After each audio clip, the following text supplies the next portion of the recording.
I invite you to spend a day in our kitchen as I bake and cook and reorganize the kitchen and talk about decluttering. I reflect about the way that a big change can feel like you made progress but still have a long way to go. Let's chat about it in today's video. I'm glad you're here. When I declutter or try to simplify my life or my house in some area, I think of two statements that are happening in those moments: wanting to live with less and feeling unable to declutter. The dichotomy of those two emotions can really mess with our minds and affect our ability to let go of things, to simplify the way we want things to be. That's what I want to chat about in this video today. I am honored that you are sharing part of your day with me today. My name is Erica Lucas, and I share videos about simple living on this channel and over on my website at www.ericalucas.com.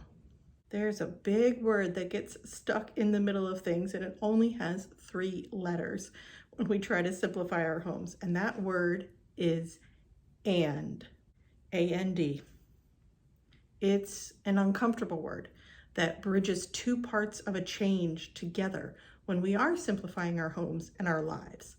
When I first started decluttering back in 2019, I faced thousands of items, rooms we didn't use. They're filled with things. I decluttered my kitchen, and it still has too much. The kitchen was one of the areas when I first started decluttering and simplifying that really took hold in minimalism and in simple living. I was able to get rid of a lot of things from my kitchen that we never ever used. It was taking up space in our cabinets. And now the freedom that comes with cabinets that are 3/4 full of appliances that we use, filling up the cabinets, it really makes it easy to keep the kitchen the way that I like it to be now. It gets messy often throughout the day, every single day, but it's easy to tidy up and get back to order. And that's really one of the things for me. It's like a hub in our house where if the counters are clear, my head feels more clear. And sometimes accepting that and during big changes in our lives, it's really hard. And it made me think about other and statements that we face in our lives. Being happy in a situation and being sad about others, being joyful about life and processing grief, being content and also feeling a little unsettled, wanting change and also enjoying things the way that they are. It can be hard to see how decluttering one day at a time or one room at a time, when you start thinking about decluttering the entire house, it feels way too overwhelming. Learning to emotionally dissect your personal and statements can help you live with less by identifying your why you want to live with less. To overcome this decluttering barrier, I have learned to ask why and then roll into one of my decluttering modes.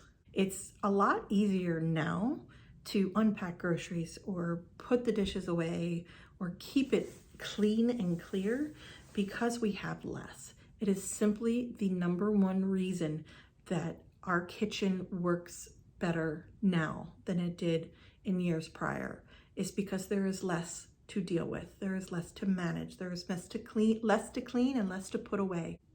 We used to have piles of clutter in the kitchen that didn't belong. And in the beginning of my simple living journey, I absolutely dealt with clutter all the time. And I would just move clutter around in an effort to clean, or I would just put it somewhere else and make it a problem for a different day.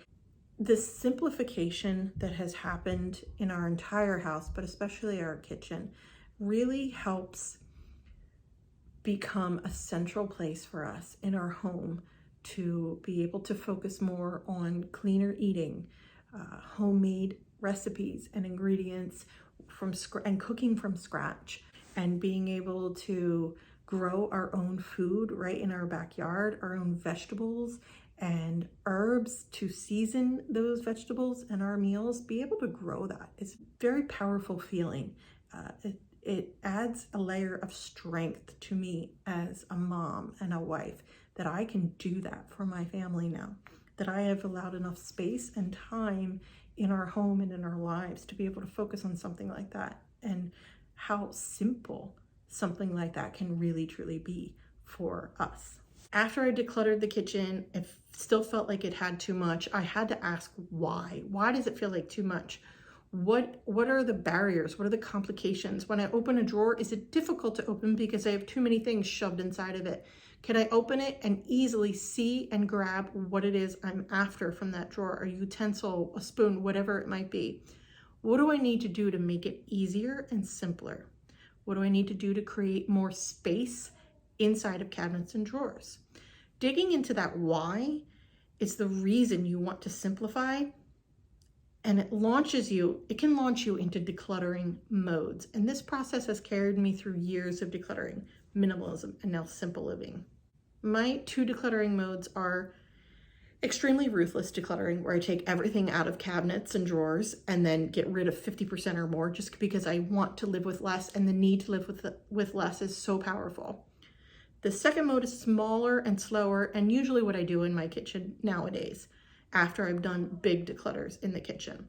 1 drawer or 1 category, the utensil drawer, the spice drawer, the appliances cabinet, the plates cabinet. In that first mode, my need to simplify is overpowering. It's motivating. So I will pull every single item out from cabinets and clean the shelves and clean the cabinets, and only put back the things we actually use, we need, and we love in the kitchen. And then I honestly and ruthlessly consider decluttering whatever wasn't chosen for my life. Do I have duplicates? Do I actually not use that tool or that appliance? In the slower, smaller mode, after I've asked why something is not working or why I want to simplify something like in my kitchen, I can tackle 1 category at a time. How many spatulas do I honestly need? How many jars of garlic powder do I actually need? Do I need a giant toaster, or could I use a smaller toaster?